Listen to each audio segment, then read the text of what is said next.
नमस्कार, मनी गुरु में आपका स्वागत है। हमारा पर्सनल फाइनेंस शो और आज हम सेविंग्स पे चर्चा करेंगे, यानी आपके इन्वेस्टमेंट प्लानिंग के ऊपर आपको एक्सपर्ट एडवाइस दिलाएंगे।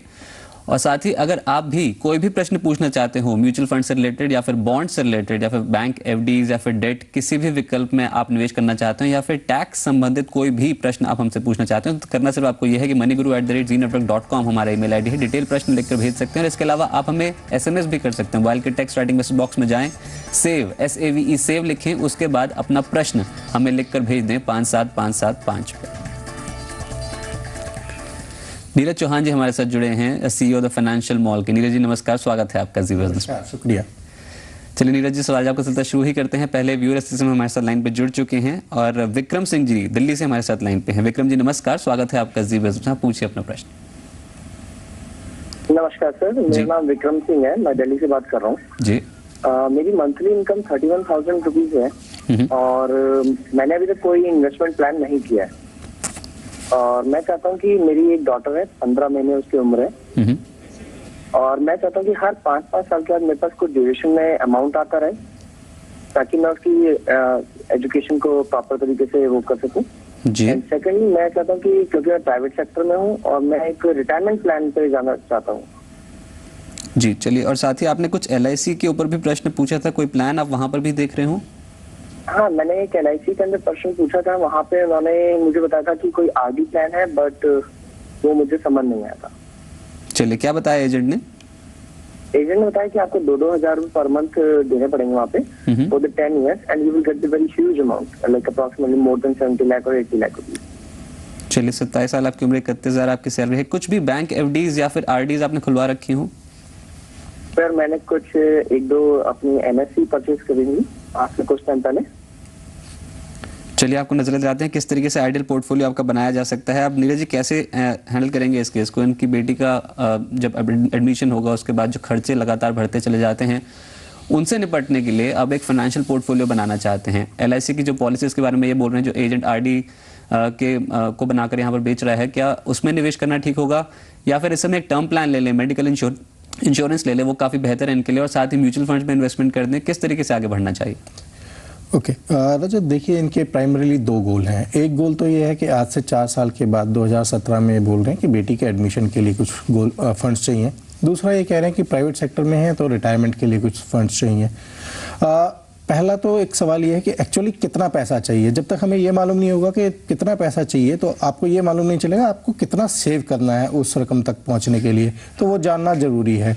दूसरा जो इनका अभी बोल रहे थे कि 5-5 साल के बाद कुछ पैसा मिलता रहे एजुकेशन के लिए, तो आई थिंक वो कोई एक रेलिवेंट नहीं है। आपको 5-5 साल के बाद पैसा क्यों चाहिए? एक पर्टिकुलर माइलस्टोन पे आपको पैसा चाहिए।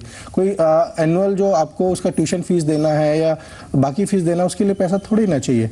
तो वो गोल अगर हम साइड पे रखें, 5 साल के बाद जो इनको पैसा चाहिए वो इनको इनके NSE से प्लस एक SIP शुरू कर ले मंथली इनकम प्लान में, वो इनको एक रिटर्न दे देगा। दूसरा, क्योंकि प्राइवेट सेक्टर में है कि इन्वेस्टमेंट नहीं किया है, तो अपनी प्रोटेक्शन जरूर पूरी कर ले।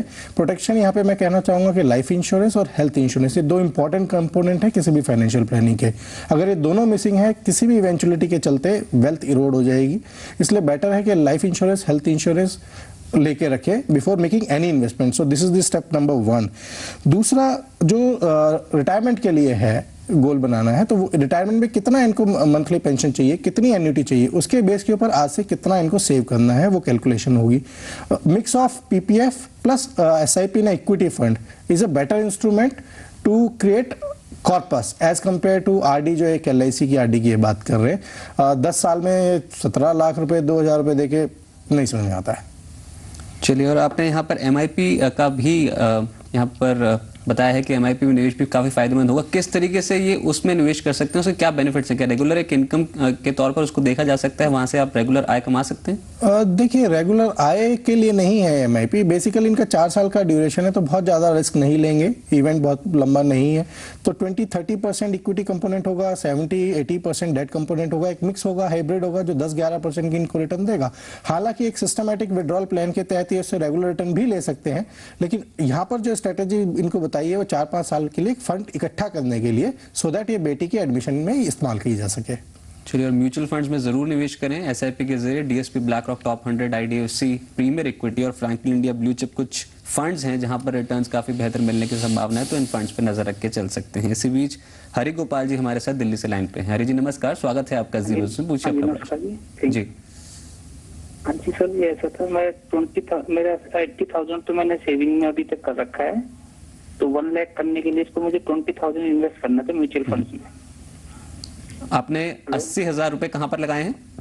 ये मेरे सेविंग में है, वैसे अलग अलग है। जीपीएफ में मेरा 24,000 है पूरे ईयरली, ठीक है जी, और मिसलेनियस है, ट्यूशन फीस वगैरह मिलाकर टोटल मेरा 80,000 समथिंग बैठा है। चलिए आपको नजर दिलाते हैं। और आपने कुछ फंड्स भी शॉर्टलिस्ट की हैं, L and T tax advantage, Canara Robeco tax saver, Franklin India tax shield और एचडीएफसी लॉन्ग टर्म एडवांटेज। हाँ जी, हाँ जी। चलिए ईएलएसएस यानी पर्टिकुलर ईएलएसएस में आप निवेश करना चाहते हैं, क्या सलाह देंगे? ईएलएसएस के कुछ बेनिफिट्स जो इनको फायदा पहुंचाते नजर आएंगे। 3 साल का लॉक इन है, पर कौन सा ऐसा ईएलएसएस होगा जहां पर इसमें निवेश करना ज्यादा फायदेमंद रहता है, परफॉर्मेंस के हिसाब से, या फिर आपने कोई और फैक्टर निकाला हो जो इस कैटेगरी का सबसे श्रेष्ठ फंड है? देखिए ईएलएसएस इनके लिए एक सही विकल्प है, क्योंकि 3 साल का लॉक इन है। इक्विटी यहाँ से गोइंग फॉरवर्ड अगले 3 साल में एक अच्छी रिटर्न देता हुआ नजर आता है। जो इनकी फंड सिलेक्शन है वो भी अच्छी है। एल&टी जो पहले फिडेलिटी होता था, एक अच्छा ट्रैक रिकॉर्ड है उसका। कैनरा रोबेको टैक्स सेवर एक अच्छा फंड है, परफॉर्मेंस अच्छी है। मेरा जो सुझाव है वो एक फ्रैंकलिन इंडिया टैक्स शील्ड एक फंड है जो काफ़ी पुराना ट्रैक रिकॉर्ड है, कंसिस्टेंट परफॉर्मर है और अच्छी परफॉर्मेंस दे रहा है। तो फ्रैंकलिन के अंदर एक निवेश कर सकते हैं जिसकी शार्प रेशो भी ठीक है। So on the pattern of AUM in the benefit of sharp ratio return, I think they can go with Franklin. चलिए, तो फ्रैंकलिन इंडिया टैक्स शील्ड पर नजर रख के चल सकते हैं। 1 साल में 26.5% रिटर्न दे चुका है। लॉन्च से अब तक भी लगभग 26% सालाना रिटर्न इस फंड से मिलते हुए नजर आए हैं। तो फ्रैंकलिन इंडिया टैक्स शील्ड में लंबी अवधि के लिए आप निवेश कर सकते हैं। हालांकि सिस्टमैटिक इन्वेस्टमेंट्स की एडवाइस दी जाती है, पर ऐसे में वक्त काफी कम है, तो ईएलएसएस में उस हिसाब से जिस आपको 20,000 रुपये इन्वेस्टमेंट करनी है आप इस फंड में कर सकते हैं। चलिए, हर्षल गायकवाड़ जी का प्रश्न हमारे पास बिलासपुर से आया, इस पर भी नजर डाल लेते हैं। और ईमेल के जरिए प्रश्न है, सालाना आय इन्होंने 6 लाख बताई और कार लोन की किस्त इनकी जो कटती है वो 6,000 रुपये हर महीने कटती है। एलआईसी पॉलिसी और कुछ म्यूचुअल फंड्स में इन्वेस्टमेंट किया है। इनफैक्ट एलआईसी जो पॉलिसीज उन्होंने चुनी है उसमें काफी ज्यादा एलोकेशन है, 65,800 रुपए हर महीने इन्वेस्टमेंट करते हैं, और इतना प्रीमियम, इतना जो बीमा है वो इन्हें मिला नहीं है इतना प्रीमियम देने के बावजूद। और साथ ही अब ये एक नया म्यूचुअल फंड पोर्टफोलियो बनाना चाहते हैं। हालांकि ऑलरेडी जो म्यूचुअल फंड पोर्टफोलियो है इनका उन्होंने भेजा है वो एसबीआई कॉन्ट्रा, एसबीआई बैलेंस और एसबीआई टैक्स गेन स्कीम्स में है। कैसे एनालाइज किया आपने इनके ओवरऑल पोर्टफोलियो को, और अब आने वाले समय में आपके इनको क्या एडवाइस देते हैं कि 2 ऑब्जेक्टिव्स भी हैं यहाँ पर, लगभग 14 साल में 15 लाख की राशि और 20 साल में 20 लाख की राशि जुटाना चाहते हैं? रजत, हर्षल का जब पोर्टफोलियो आप देखें तो आप देखिए, जैसा आपने सही कहा कि 65,800 रुपये का प्रीमियम दे रहे हैं, लेकिन इनका जो रिस्क कवरेज है, जो प्रोटेक्शन है, वो बहुत कम है। और इस एज ग्रुप में और इस इनकम के पॉइंट ऑफ व्यू से जो इनकी कवरेज होनी चाहिए वो कोई 1.25 से 1.5 करोड़ की कवरेज होनी चाहिए, जो नहीं है। तो एक तो इनको प्रोटेक्शन अपनी एडिक्वेट लेनी चाहिए। हेल्थ पॉलिसी इनके पास है या नहीं है, क्रिटिकल इलनेस कवर है या नहीं है, वो देखने का विषय है, उसके बारे में इन्होंने कुछ मेंशन नहीं किया है। अगर नहीं है तो वो एक अप्रोप्रिएट होना चाहिए। दूसरा, अगर आप देखें तो कोई रिटायरमेंट का प्रोविजन इनके पोर्टफोलियो में नजर नहीं आ रहा है। जो इन्होंने इन्वेस्टमेंट किया या तो लार्जली टैक्स सेविंग के पर्पज से किया या थोड़ा सा जिसने जैसा बताया वैसा किया। तो एक लॉन्ग टर्म गोल बनाना जरूरी है, प्रॉपर रिटायरमेंट प्लानिंग करनी जरूरी है। तीसरा, इन्होंने एसआईपी किया हुआ है ईएलएसएस फंड के अंदर, जो एक अच्छा सुझाव नहीं है, क्योंकि एसआईपी ईएलएसएस का मतलब है आपका हर एक इंस्टॉलमेंट अगले 3 साल के लिए लॉक्ड है, जो एक बहुत अच्छी स्ट्रेटेजी नहीं है। अगर इनको सिर्फ वेल्थ क्रिएट करनी है तो किसी डाइवर्सिफाइड इक्विटी फंड के थ्रू करें। ईएलएसएस के लिए वन टाइम इन्वेस्टमेंट ही बेटर रहता है। दूसरा, कार लोन लिया हुआ है। कार लोन यूजुअली प्रेफर किया जाता है बिजनेस मैन के ऊपर, जिसमें उसको टैक्स एडवांटेज मिल जाता है, इंटरेस्ट के ऊपर भी और डेप्रिसिएशन के ऊपर भी। तो यहाँ पर कोई हायर रेट ऑफ इंटरेस्ट के ऊपर कार लोन लेना कोई ज़्यादा अच्छा इनका डिसीजन नहीं था। और म्यूचुअल फंड में भी जो इन्होंने इन्वेस्ट किया एसबीआई की ही सारी स्कीम्स है, तो डाइवर्सिफिकेशन नहीं है बिटवीन द वेरियस एएमसीज, तो एक ही फंड मैनेजर का रिस्क ये ले रहे हैं। तो मेरा इनको सुझाव ये है कि अगर सबसे पहले कार लोन अपना जितना जल्दी पे ऑफ कर दें बेटर है, क्योंकि हायर रेट ऑफ इंटरेस्ट के ऊपर चल रहा है और जो इनकी रिटर्न है सेफ वो इस रेट के ऊपर नहीं है। दूसरा, अपना एडिक्वेट हेल्थ इंश्योरेंस और लाइफ इंश्योरेंस ले लें। जो एसआईपी चल रहा है टैक्स गेन के अंदर, उसको बंद करके अगर किसी डाइवर्सिफाइड इक्विटी फंड में जाएं, बेटर ऑप्शन रहेगी लॉन्ग टर्म। तो आज से उसको बंद करें तो 3 साल के बाद पूरा पैसा निकल पाएगा। और जो बैलेंस फंड है एसबीआई का, उसको एचडीएफसी बैलेंस फंड या आईसीआईसीआई अप्रूव बैलेंस फंड में मूव कर लें। अब जो इनके अगले 2 प्रश्न थे कि इनको कुछ रकम जुटानी है 14 साल के अंदर 15 लाख, तो अगर ये लगभग 3,500 रुपया प्रति माह निवेश करते हैं तो ये आराम से 12% की दर से 15 लाख रुपए जुटा पाएंगे 14 साल के अंदर। सिमिलरली जो 2000 रुपये अगर ये इन्वेस्ट करते हैं अगले 20 साल के किसी डाइवर्सिफाइड इक्विटी फंड के अंदर, तो इनको 20 लाख रुपए भी हो जाता है। यहाँ पर मैं एक बात और कहना चाहूंगा रजत, कि ये जो 15 लाख आज से 14 साल के बाद मांग रहे हैं उसकी करंट वैल्यू लगभग 5 लाख रुपए है, और जो 20 लाख रुपए मांग रहे हैं आज से 20 साल के बाद उसकी करंट वैल्यू लगभग 3 लाख 3.5 लाख रुपए। तो क्या इतनी रकम पूरी होगी इनकी गोल के लिए? तो एक बार वो जरूर रिविजिट कर लें। ऐसा नहीं हो आज से निवेश करें और बाद में ऐसा लगे कि रकम कम पड़ गई है। यानी इन्फ्लेशन को ध्यान में रखते हुए उस हिसाब से अपने लक्ष्य को आप एडजस्ट करें, ज़्यादा से ज़्यादा सेव करें, उस हिसाब से आपका यहाँ पर पोर्टफोलियो जो है उस प्लान होना चाहिए। इसी नोट पे एक छोटे से ब्रेक ले रुकते हैं, जल्द लौटेंगे, आप देखते रहिए मनी गुरु।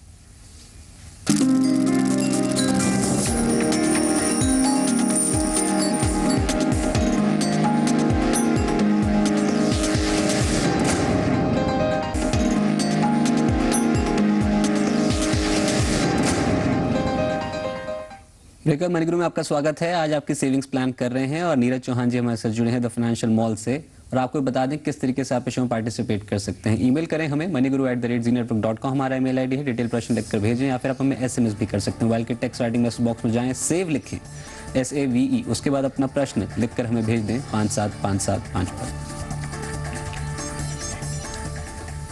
रोहित रंजन जी हमारे साथ जुड़े हैं उड़ीसा से। रोहित जी नमस्कार, स्वागत है आपका जी बिजनेस में, आप पूछिए अपना प्रश्न। जी हाँ जी, मेरे पास 4 लाख रुपीज है फिलहाल, तो मैं 2 to 3 इयर्स टाइम स्लॉट के अंदर मैं इन्वेस्टमेंट करना चाहता हूँ, तो आप मुझे प्लीज गाइड कीजिए कि कहाँ निवेश करने से मुझे ज्यादा रिटर्न मिलेगी। 2.5 लाख के करीब आपने बताया अमाउंट। जी हाँ।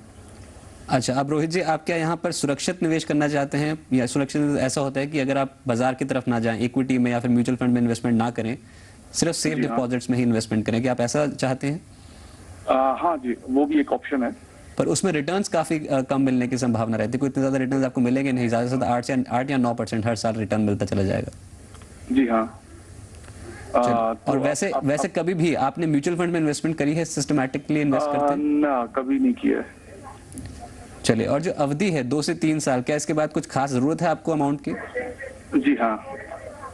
चलिए आपको बताते हैं कि बाजार की स्थिति में कहां पर निवेश करना ज्यादा फायदेमंद रहता है। आप सुरक्षित निवेश भी चाहिए, अच्छे रिटर्न्स भी चाहिए, तो नीरज जी कौन से ऐसे विकल्प होंगे जहां पर इन्वेस्टमेंट कर सकते हैं? सिस्टमैटिकली इन्वेस्टमेंट अगर म्यूचुअल फंड में भी एडवाइस की जाए तो कौन से कैटेगरी के फंड्स होंगे जहां पर नजर रख के चल सकते हैं? रजत, नहीं, इनको सिस्टमैटिक इन्वेस्टमेंट नहीं चाहिए, इनको इकट्ठा ही 2.5 लाख का लमसम में इन्वेस्ट करना चाह रहे हैं और 2 से 2.5 साल की ड्यूरेशन बता रहे हैं। तो ऐसे में आज का सिनेरियो देखते हुए अगर एक डायनामिक बॉन्ड फंड में इन्वेस्ट करें, एक बेहतर विकल्प है जिसमें रिस्क बहुत कम है और एक FD से बेटर रिटर्न देने की संभावना है और टैक्स एफिशिएंट रिटर्न देने की संभावना है। तो अगर ये 9-10% से संतुष्ट हैं, रिस्क नहीं लेना चाहते हैं, तो यहाँ से इनकम फंड या डायनामिक बॉन्ड फंड में निवेश कर लें, बेहतर विकल्प है। अगर रिस्क लेना चाहते हैं, कंफर्टेबल हैं, तो MIP में जाकर के इन्वेस्ट कर लें। ये दोनों विकल्प इनके लिए बेहतर है, चूज कर लें बेस्ड ऑन के इनको कितना रिस्क लेना है और कितना नहीं लेना है। और इनकम फंड्स में जिस तरीके से आपने कुछ ये फंड्स दिए हैं जो हमारी स्क्रीन पर डिस्प्ले भी हुए हैं, Birla Sun Life, dynamic bond, IDFC dynamic, SBI dynamic जैसे फंड्स, इस समय ब्याज दरें घटने की काफी यहाँ पर संभावना है। इसके चलते NAVs हो सकता है आने वाले समय में बढ़ती हुई नजर आए। पर क्या कितने समय के लिए एडवाइजेबल होता है कि इन फंड्स में बने रहें? क्या ये साइकिल रिवर्स भी हो सकती है? अब तक जब तक यहाँ पर संभावना ये है कि ब्याज दरें कम रहेंगी, क्या NAVs बढ़ती चली जाएंगी और उसके बाद इसमें से प्रॉफिट बुकिंग कर लेनी चाहिए? देखिए, जनरली हम प्रेफर करते हैं गोल बेस्ड इन्वेस्टमेंट, लेकिन उसके साथ साथ ये बाजार के ऊपर भी ध्यान रखें, अभी बाजार का इंटरेस्ट साइकिल किस तरीके से चल रहा है। आज ये डायनामिक बॉन्ड फंड या इनकम बॉन्ड फंड के अंदर इन्वेस्ट करते हैं, लेकिन अगर कभी भी ऐसा लगता है कि ब्याज दर यहाँ से बढ़ने वाली है तो वहां से मूव कर जाएं दूसरे इंस्ट्रूमेंट के अंदर, वो एक बेहतर विकल्प है। अदरवाइज रेट ऑफ इंटरेस्ट बढ़ने की संभावना में इनकी NAVs गिरेंगी, क्योंकि अभी रेट ऑफ इंटरेस्ट गिरने की संभावना है तो रिटर्न यहाँ से अच्छा बनेगा और NAVs बढ़ेंगी इसकी। तो इसीलिए इनको सुझाव दिया गया कि ये अगले 1.5 से 2 साल के लिए जो निवेश करना चाह रहे हैं वो निवेश इनकम फंड या डायनामिक बॉन्ड फंड में करें। चलिए, जिला भाई भोपाल से इससे हमारे साथ जुड़ चुके हैं। जिला भाई जी नमस्कार, स्वागत है आपका जी बिजनेस में, पूछिए अपना प्रश्न। सर अपना प्रश्न पूछ सकते हैं आप, क्या प्रश्न पूछना चाहते हैं? हेलो, हाँ जी, मैं रोहित रंजन मिश्रा बोल रहा हूँ। मैं एक्चुअली 4 लाख का इन्वेस्टमेंट करना चाहता हूँ जी, और एक चीज पूछना चाहता हूँ कि मतलब गोल्ड में निवेश करने से क्या बेटर रहेगा ना? सोने में इन्वेस्टमेंट के ऊपर, और आपने यहाँ पर जो प्रश्न भेजा है उसमें 5 साल का नजरिया है आपका, 2 से 3 हजार रुपए हर महीने इन्वेस्टमेंट करना चाहते हैं आप? जी मैं रोहित बोल रहा हूँ, ये रोहित राउरकेला से, भोपाल से नहीं। चलिए, आपका प्रश्न यहाँ पर एक बार फिर से उठाएंगे, पर जो प्रश्न हमारे पास जो आया है अजीला भाई जी का, पहले वो वाला प्रश्न ले लेते हैं। भोपाल से प्रश्न है, 26 साल उन्होंने उम्र बताई और 2 लाख प्रति वर्ष यहाँ पर इन्वेस्टमेंट करने के ऊपर एडवाइस, इनफैक्ट उन्होंने बताया कि इनकी जो आय है वो 2 लाख प्रति वर्ष है और 5 साल के लिए 2 से 3 हज़ार रुपये हर महीने इन्वेस्टमेंट करना चाहते हैं। लगता है संपर्क में यहाँ पर थोड़ी प्रॉब्लम हो गई, पर फिर भी जो इनका प्रश्न हमारे पास आया है वो ये है कि 2 से 3 हज़ार रुपये हर महीने इन्वेस्टमेंट करना चाहते हैं और 5 साल का इनका नजरिया है। तो आप कैसे बताएंगे, पहली बार अगर बाजार में निवेश करना हो तो क्या सीधे यहाँ पर मिड कैप फंड में या फिर कोई ऐसे फंड में इन्वेस्टमेंट कर देना चाहिए, या फिर कोई ऐसी कैटेगरी है जहाँ पर थोड़ा निवेश बैलेंस हो सकता है, थोड़ा सा एक्सपोजर डेट में हो, थोड़ा सा एक्सपोजर इक्विटी में हो और उसके चलते आप कुछ एसआईपी शुरू कर सकते हैं? क्या एडवाइस देंगे आप? ओके रजत, पहले मैं एक जो भी कॉलर बीच में था रोहित रंजन, जो गोल्ड में निवेश की बात कर रहा था, तो इनका जो होरिजन है, गोल है, उसके हिसाब से गोल्ड में इन्वेस्टमेंट नहीं बनता, तो दूर रहें गोल्ड से, बेटर है इनकम फंड बेटर रहेगा। अब हम आपके दूसरे सवाल के ऊपर आते हैं, जो 2 से 3 हज़ार रुपये का निवेश करना चाहते हैं एसआईपी के थ्रू। कोई भी नया निवेशक है जो इक्विटी के थ्रू, अभी म्यूचुअल फंड के थ्रू नया निवेश करना है, तो उसके लिए बेटर है या तो वो बैलेंस फंड की अप्रोच ले या फिर वो डाइवर्सिफाइड इक्विटी फंड से ले, क्योंकि बहुत ज़्यादा वॉलेटिलिटी होगी मिड कैप फंड्स के अंदर। और अभी जो इनकी रकम निवेश की है वो 2 से 3 हज़ार रुपये, बहुत बड़ी रकम भी नहीं है जिसको आप बहुत सारी एसेट क्लासेस के अंदर या बहुत सारी स्कीम्स में डिस्ट्रीब्यूट करें। तो आइडियली मैक्सिमम 2 स्कीमें लें, एक डाइवर्सिफाइड इक्विटी फंड ले सकते हैं और एक बैलेंस फंड ले सकते हैं। थोड़ा कंफर्टेबल हो जाए, बाजार को समझ लें, वॉलेटिलिटी को समझ लें, एसआईपी के बिहेवियर को समझ लें। जब कंफर्टेबल हो जाए उसके बाद ये बढ़ाएं और अगला जब निवेश करें तो मिड कैप में कर सकते हैं। चलिए, और यहाँ पर अगले प्रश्न के बढ़ते हैं। मनीष जी का प्रश्न है, बेंगलुरु से, काफी इंटरेस्टिंग प्रश्न है। उन्होंने पूछा है ये कि म्यूचुअल फंड्स में इन्वेस्टमेंट करने का सही तरीका क्या होता है, कौन से म्यूचुअल फंड चुने, ये किस आधार पर तय करें? क्या एनएफओ में पैसा लगाना ठीक रहता है या फिर किसी परफॉर्मेंस बेस्ड तरीके से, किस फंड का परफॉर्मेंस काफी बेहतर है उसको देखते हुए यहाँ पर म्यूचुअल फंड में इन्वेस्टमेंट करना चाहिए? क्या पैरामीटर्स होते हैं अच्छे म्यूचुअल फंड्स को सिलेक्ट करने के लिए? देखिए, पहला तो एनएफओ में निवेश नहीं करना चाहिए, क्योंकि एनएफओ में आपके पास उसका ट्रैक रिकॉर्ड नहीं है, आपके पास उसकी परफॉर्मेंस नहीं है, क्या अलग अलग मार्केट्स में उसने किस तरीके से बिहेव किया उसका आपके पास कोई इन्फॉर्मेशन नहीं है। तो जो भी निवेश करें एक एग्जिस्टिंग स्कीम में निवेश करें जिसका ट्रैक रिकॉर्ड हो 3, 4, 5 साल का। आपको पता लग जाएगा कि उसने क्या रिटर्न दिया है, उस रिटर्न को देने के लिए उसने कितना रिस्क लिया है। जब हम किसी भी स्कीम का चयन करते हैं तो 3-4 बातों का खास ध्यान रखते हैं। पहला कि क्या वो स्कीम आपके जोखिम के अनुसार निवेश करती है, आपका जोखिम कितना आप लेना चाहते हैं, और स्कीम किस तरीके के स्टॉक्स में निवेश करती है, मिड कैप में करती है, लार्ज कैप में करती है, स्मॉल कैप में करती है। पहला। दूसरा, उस स्कीम का परफॉर्मेंस क्या है over a period of time. क्या सिर्फ वो एक्स्ट्रा रिटर्न दे रही है, लेकिन वो एक्स्ट्रा रिटर्न देने के लिए कितना ज़्यादा जोखिम ले रहा है पोर्टफोलियो, एक वो भी देखने का है। और चौथा, AUM कितना है उस पोर्टफोलियो का। तो स्कीम में निवेश करने से पहले फंड मैनेजर की परफॉर्मेंस, स्कीम की परफॉर्मेंस, AUM और पर रिस्क कितना रिटर्न जनरेट हो रहा है ये देखना बहुत जरूरी है, उसके बाद निवेश करें। चलिए, इस नोट पे एक छोटे से ब्रेक के लिए रुकते हैं, जल्द लौटेंगे। आप देखते रहिए मनी कर।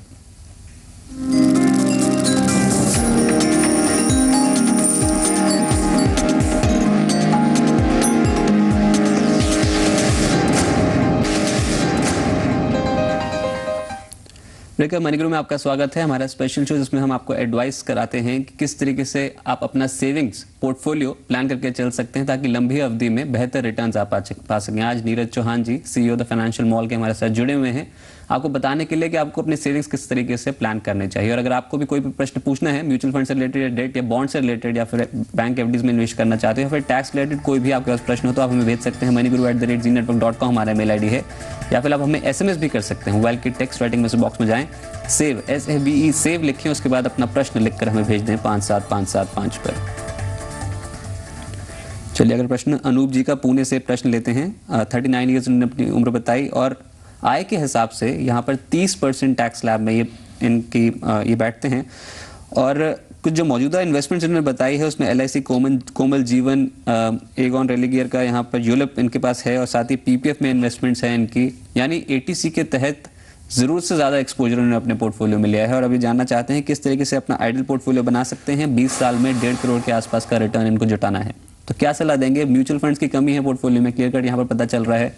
म्यूचुअल फंड्स में भी कौन सी कैटेगरी के फंड्स में इन्वेस्टमेंट कर सकते हैं, और साथ ही साथ कुछ यहाँ पर डेट में भी इनको एक्सपोजर रखना चाहिए बैलेंस पोर्टफोलियो बनाने के लिए? देखिए, जो अनूप जी का पोर्टफोलियो है 39 इयर्स की एज है, यहाँ से 21 साल के बाद रिटायरमेंट है, और बाकी गोल भी होंगे जो बीच में मेंशन नहीं है। एक तो PPF में सिर्फ 50,000 रुपये निवेश कर रहे हैं, 2 लाख रुपए एगॉन रेलिगियर में कर रहे हैं, और 8,000 रुपये इन्होंने एक कोमल जीवन लिया हुआ है जो 1 लाख का समय छोड़ा है।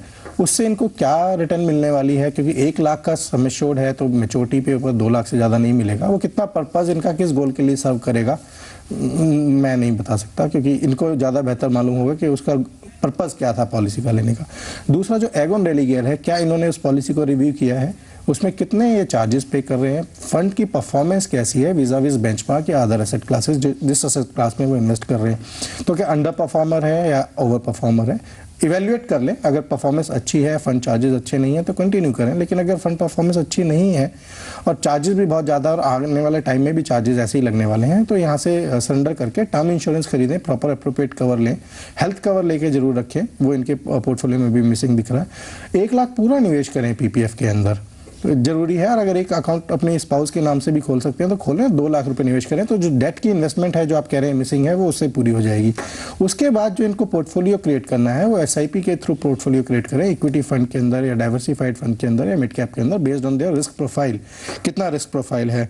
तो इनके लिए अगर ये 5,000 रुपये प्रति माह निवेश करते हैं 3 अलग अलग स्कीमों में, एक लार्ज कैप करें, एक मिड कैप करें और एक स्मॉल एंड मिड कैप या मल्टी कैप करें, तो 15,000 रुपये निवेश करने से इनका ये पोर्टफोलियो जो इनको रिटर्न चाहिए 12% की अगर मान के चलते हैं तो लगभग 1.5 करोड़ रुपया पूरा हो जाता है यहाँ से 20 साल में।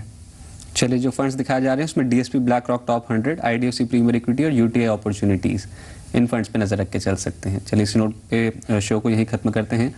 नीरज जी, बहुत बहुत शुक्रिया आपका हमारे साथ जुड़ने के लिए, दर्शकों के सवालों का जवाब देने के लिए बहुत बहुत शुक्रिया। फिलहाल मनी गुरु से बस इतना ही। आप देखते रहिए जी बिजनेस, आपका फायदा। नमस्कार।